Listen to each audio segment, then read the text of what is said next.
میں دعوت stage they رہا ہوں، دعوت سخن دے رہا ہوں حضرت مولانا مفتی محمد سلطان صاحب قاسمی، امام خطیب مدنی مسجد نینگا بیگو سرائے کو، کہ حضرت تشریف لائیں اور اپنی قیمتی باتوں سے ہم سامعین کے دلوں کو منور فرمائیں۔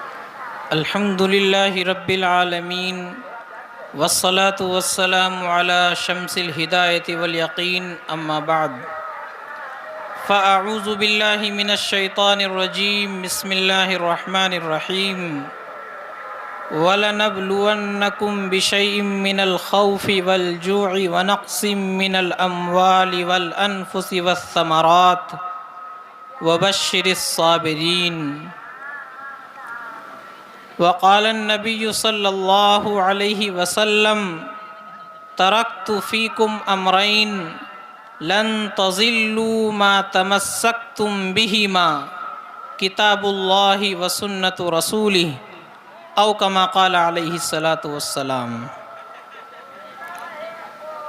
طلوع شمس و قمر سے پہلے میں تجھ پہ آقا درود بھیجوں، طلوع شمس و قمر سے پہلے میں تجھ پہ آقا درود بھیجوں، ہر ایک شام و سحر سے پہلے میں تجھ پہ آقا درود بھیجوں، سفر کا آغاز جو کروں میں تو میرے لب پہ ہو نام تیرا، سفر کا آغاز جو کروں میں تو میرے لب پہ ہو نام تیرا، جو لوٹ آؤں تو گھر سے پہلے میں تجھ پہ آقا درود بھیجوں، خدا کی بھیجی کتاب تو ہے میرا تو سارا نصاب تو ہے، خدا کی بھیجی کتاب تو ہے میرا تو سارا نصاب تو ہے، حصول علم و ہنر سے پہلے میں تجھ پہ آقا درود بھیجوں،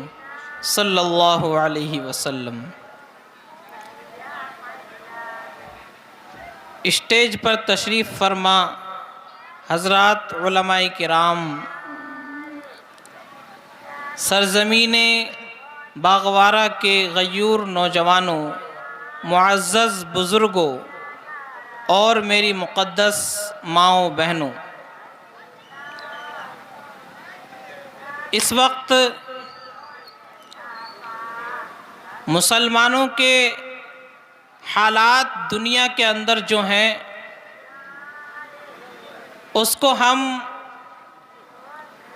اچھے طریقے سے جانتے ہیں کہ آئے دن کس طریقے سے مسلمانوں پر دنیا بھر میں ظلم و ستم کے پہاڑ توڑے جا رہے ہیں، ہر طرف سے اسلام کو، مسلمانوں کو بدنام کرنے کی ناپاک حرکتیں ہوتی رہتی ہیں، کبھی ہمارے مدرسے پر بیجا الزامات لگائے جاتے ہیں، کبھی مسجدوں کو نشانہ بنایا جاتا ہے، کبھی نہتے نوجوانوں کو ٹارگیٹ کیا جاتا ہے، کبھی ہماری ماں اور بہنوں کی عزت و آبرو پر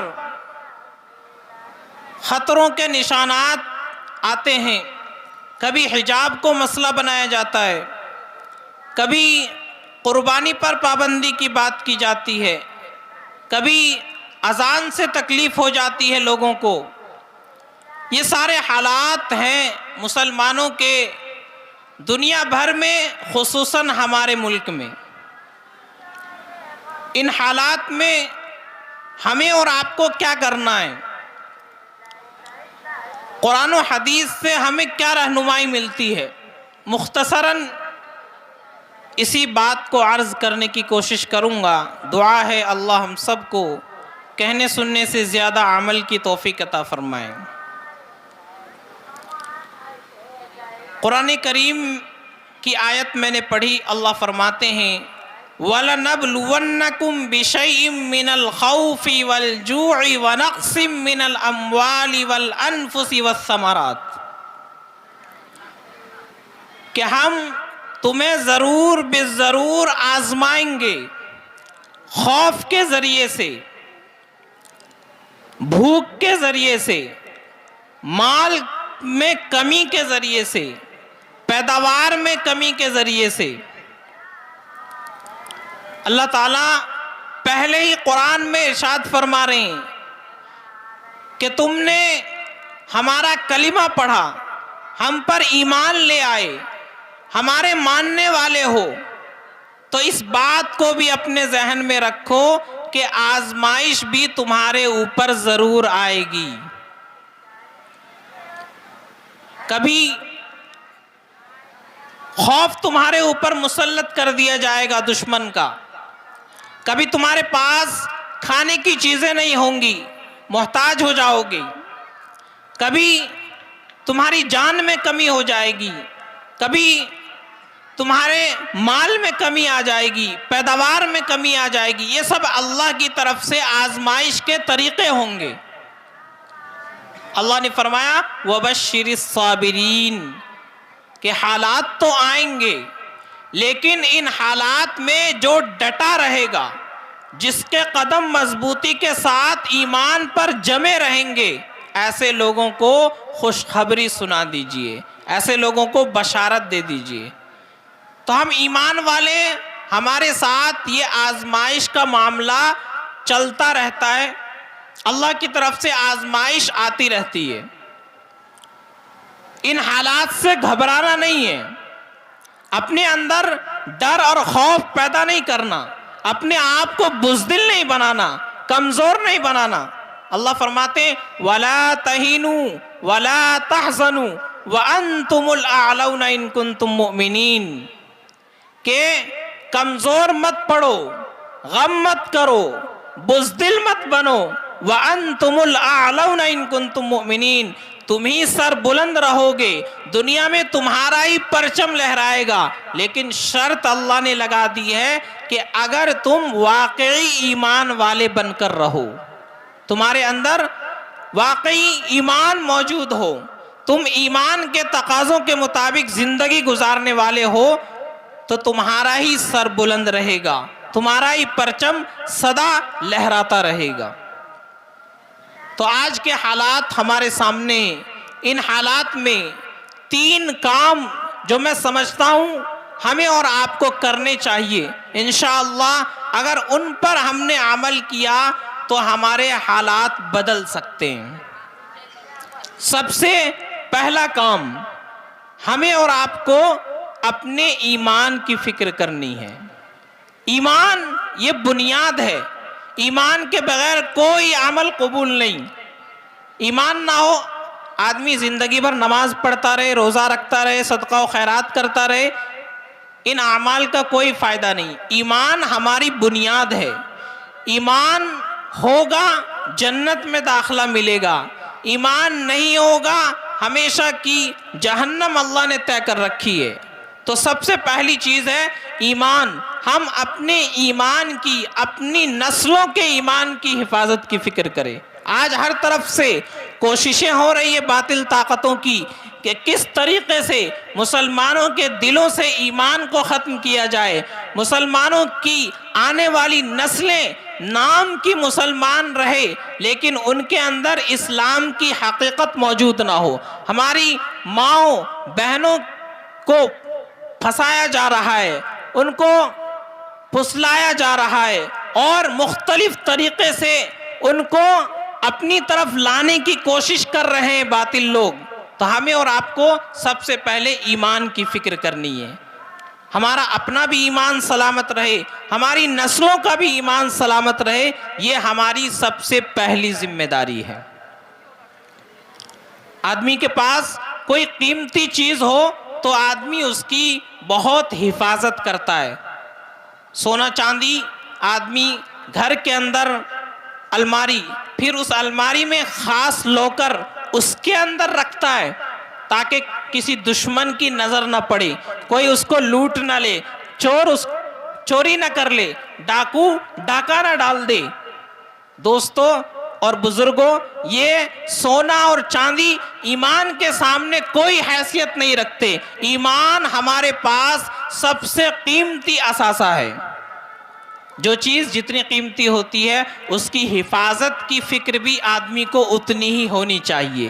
تو ہمیں اور آپ کو سب سے پہلے اپنے ایمان کی فکر کرنی ہے کہ کہیں ہمارا نوجوان غلط راستے پر تو نہیں جا رہا ہے، ہمارے گھر کی بیٹیاں کہیں غلط لوگوں کی سنگت میں تو نہیں پہنچ چکی ہے، اس کا ایمان سلامت ہے یا نہیں، کہیں اس کو کوئی مرتد تو نہیں کر رہا ہے، کوئی اس کو قادیانی تو نہیں بنا رہا ہے، کوئی اس کو فتنے کے اندر مبتلا تو نہیں کر رہا ہے۔ یہ ہمیں اور آپ کو فکر کرنی ہوگی۔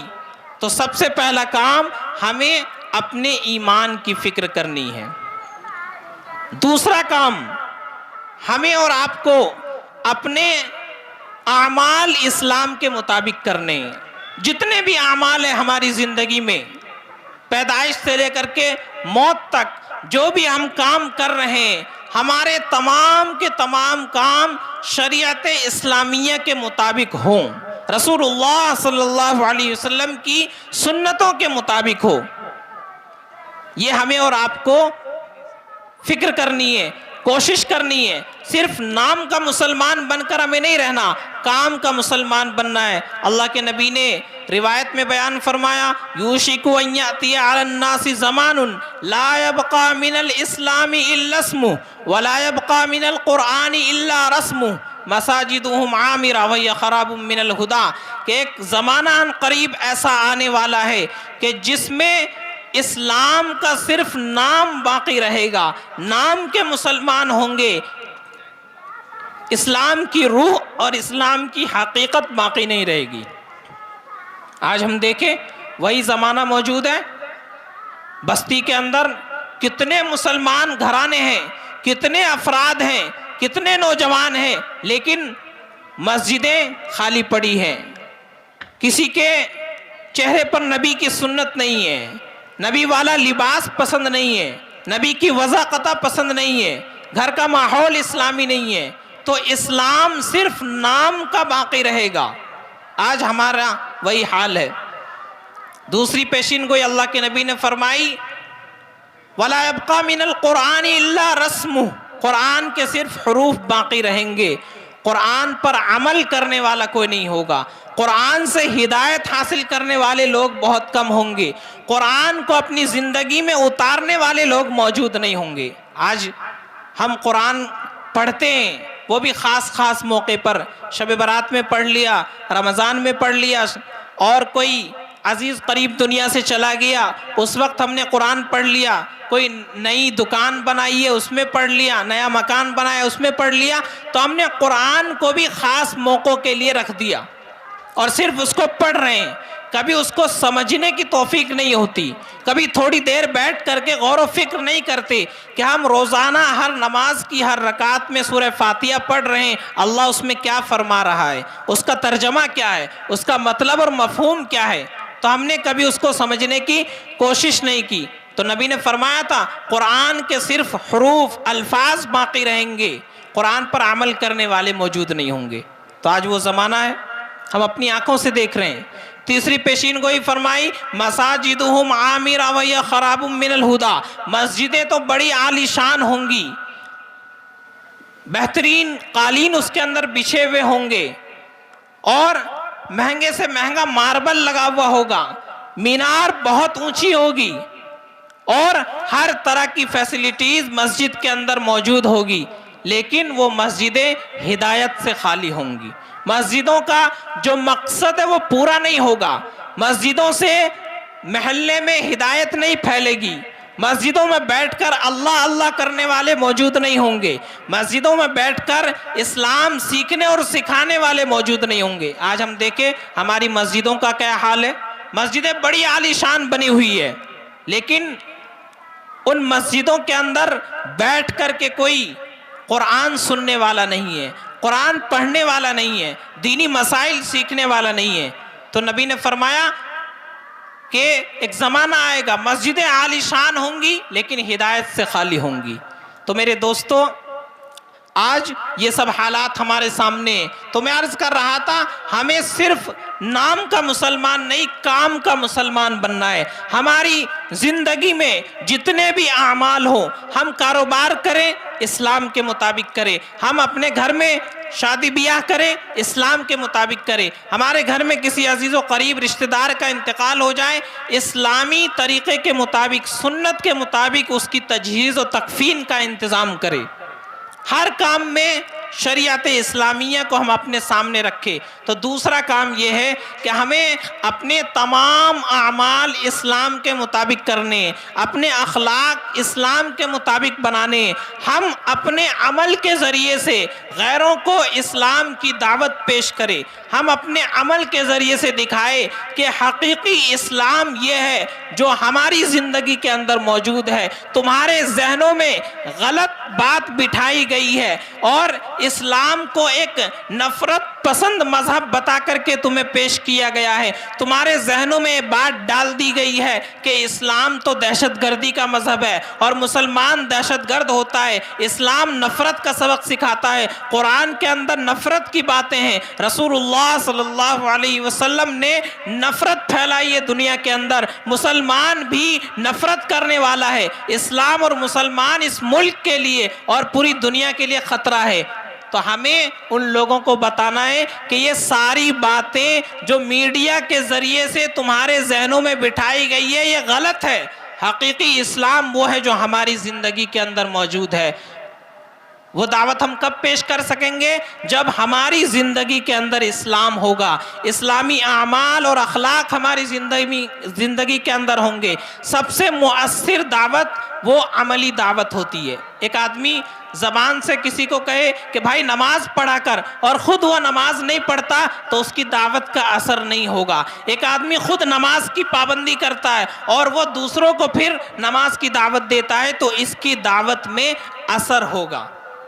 تو ہمیں اور آپ کو اپنے عمل کے ذریعے، اپنے اعمال، اپنے افعال، اپنے کردار کے ذریعے سے لوگوں کو بتانا ہے کہ حقیقی اسلام یہ ہے۔ اور نفرتی لوگوں نے جو تمہارے ذہن میں ڈالا ہے، سیاسی لوگوں نے جو تمہیں بتایا ہے وہ حقیقی اسلام نہیں ہے، وہ اسلام کی غلط تصویر تمہارے سامنے پیش کی گئی ہے۔ اسلام کی صحیح اور سچی اور صاف ستھری تصویر یہ ہے جو ہماری زندگی کے اندر موجود ہے۔ تو دوسرا کام ہمیں یہ کرنا ہے کہ ہمیں اپنے عمل کے ذریعے سے لوگوں کو اسلام سے متعارف کرانا ہے کہ حقیقی اسلام یہ ہے جو ہماری زندگی کے اندر موجود ہے۔ ہمیں بتانا ہے کہ محمد الرسول اللہ صلی اللہ علیہ وسلم نے دنیا میں آ کر کے محبت کا پیغام دیا ہے۔ رسول اللہ نے فرمایا الراحمون یرحمہم اللہ، رحم کرنے والوں پر اللہ رحم فرماتے ہیں۔ ارحموا من فی الارض، تم زمین والوں پر رحم کرو،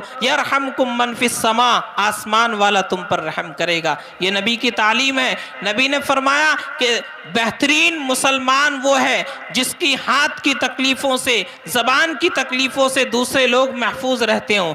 بہترین پڑوسی وہ ہے جس کی تکلیفوں سے اس کے پڑوسی محفوظ رہتے ہو۔ تو اللہ کے نبی علیہ الصلوۃ والسلام کی ان تعلیمات کو ہم اپنی عملی زندگی کے ذریعے جب لوگوں کے سامنے پیش کریں گے تو انشاءاللہ جو نفرت کا زہر ان کے ذہن میں گھول دیا گیا ہے وہ ختم ہوگا اور وہ اسلام کی حقانیت کو ماننے پر مجبور ہوں گے اور وہ سمجھیں گے کہ واقعی اسلام تو یہ ہے جو ان مسلمانوں کی زندگی میں ہے۔ ہمیں تو غلط بتایا گیا تھا کہ اسلام نفرت پھیلاتا ہے، اسلام نفرت نہیں، اسلام تو محبت کا پیغام دیتا ہے۔ اسلام کے معنی ہی سلامتی ہے، ایمان کے معنی ہی امن والا ہے۔ تو جس مذہب کے معنی کے اندر امن و سلامتی موجود ہو وہ مذہب کیسے نفرت کا سبق دے سکتا ہے؟ تو ہمیں اور آپ کو اپنے عمل کے ذریعے سے لوگوں کو اسلام کی طرف بلانا ہے، یہ دوسرا کام ہے۔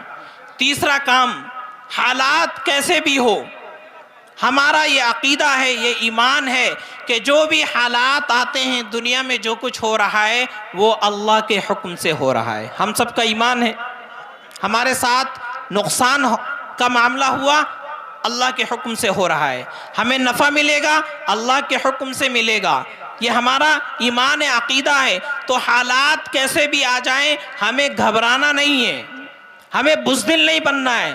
بلکہ ہمیں ان حالات کا مقابلہ کرنا ہے اور اپنے اللہ کی طرف رجوع کرنا ہے، اللہ سے دعا کرنی ہے۔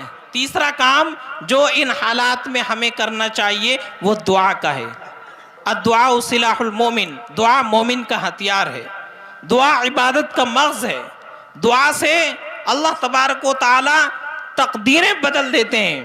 تو ہمیں اور آپ کو چاہیے کہ ہم دعا کا بھی اہتمام کریں کہ اللہ ہم تو تیرے کمزور بندے ہیں، ہم اپنے دشمنوں کا مقابلہ نہیں کر سکتے، لیکن تیری قدرت بہت بڑی ہے، تو نے تو بڑے بڑے دشمنوں کو ایک چھوٹی سی مخلوق کے ذریعے سے دھول چٹائی ہے۔ یا اللہ ہم تیرے سامنے اپنی عاجزی کا اظہار کرتے ہیں، تو خود ان دشمنوں سے مقابلہ کر رہے۔ اللہم انا نجعلک فی نحورہم ونعوذ بک من شرورہم۔ تو ہم اللہ سے دعا کریں۔ 3 کام میں نے بتائے ان حالات میں ہمیں کرنے کے ہیں۔ سب سے پہلا ہمیں اپنے ایمان کی فکر کرنی ہے، ہمارا ایمان، ہماری نسلوں کا ایمان، ہمارے نوجوان لڑکوں کا لڑکیوں کا ایمان کیسے محفوظ رہے۔ دوسرا کام ہمیں اپنے عمل کے ذریعے سے لوگوں کے سامنے اسلام پیش کرنا ہے کہ حقیقی اسلام یہ ہے، اور جو میڈیا کے ذریعے اور سیاسی لوگوں نے جو تمہارے اندر اسلام کی تصویر تمہارے سامنے پیش کی ہے وہ غلط ہے۔ اور تیسرا کام ہمیں دعا کا دامن تھام لینا ہے، ہمیں ہر وقت اللہ کی طرف رجوع کرنا ہے، اللہ سے لو لگانا ہے، اللہ سے مانگنا ہے۔ تو یہ کام ہمیں کرنے کے انشاءاللہ اگر ہم نے ان کاموں کو کیا تو ہمارے حالات بدل سکتے ہیں۔ آخر میں پھر کہوں گا کہ ہم حالات کا مقابلہ کرتے ہوئے، اپنے دشمن سے مقابلہ کرتے ہوئے عزت کے ساتھ اگر مر جائیں یہ ہمارے لیے بہتر ہے، لیکن بزدل بن جانا، کمزور پڑ جانا، اپنے آپ کو دوسروں کے سپرد کر دینا، یہ ایمان والے کی شان نہیں ہے، یہ ایمان والے کی شان نہیں ہے۔ اگر کوئی ہماری جان پر حملہ کرتا ہے، کوئی ہمارے مال پر حملہ کرتا ہے، تو اس کا دفاع کرنا اور اپنی جان اور مال کی حفاظت کرنا یہ ہمارا شرعی فریضہ ہے، قانونی حق ہے، دنیا کا کوئی قانون اس سے نہیں روکتا۔ تو ہمیں اور آپ کو اپنے اندر حوصلوں کو بلند کرنا ہے، اپنی ہمتوں کو جوان کرنا ہے، کسی سے گھبرانا نہیں ہے، بزدل نہیں بننا ہے۔ بہت سارے لوگ دشمن حملہ کرنے آتا ہے، دشمن عزتوں آبرو کو لوٹنے کے لیے آتا ہے، اور وہ تھالی پیش کرتے ہیں، انہیں پانی پلاتے ہیں، انہیں چائے پلاتے ہیں، انہیں ناشتہ کرواتے ہیں، یہ بزدلی کی علامت ہے۔